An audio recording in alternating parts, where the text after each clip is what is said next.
பாரு, கரைந்து அழைக்குது பாரு. அமிர்தமே ஆனாலும் தனித்து உண்ணாது, கூடி உண்ணுது பாரு. அமிர்தமே ஆனாலும் தனித்து உண்ணாது, கூடி உண்ணுது பாரு.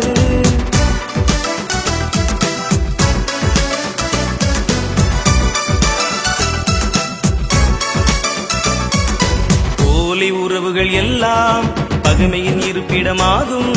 நல்ல உறவுகள் களங்கமில்லாத இறை உறவில் நம்மை சேர்க்கும். நல்ல உறவுகள் களங்கமில்லாத இறை உறவில் நம்மை சேர்க்கும். கா கா கா கா கா கா காக்கா கூட்டத்தை பாரு, கரைந்து அழைக்குது பாரு. அமிர்தமே ஆனால் தனித்து உண்ணாது, கூடி உண்ணுது பாரு. அமிர்தமே ஆனால் தனித்து உண்ணாது, கூடி உண்ணுது பாரு.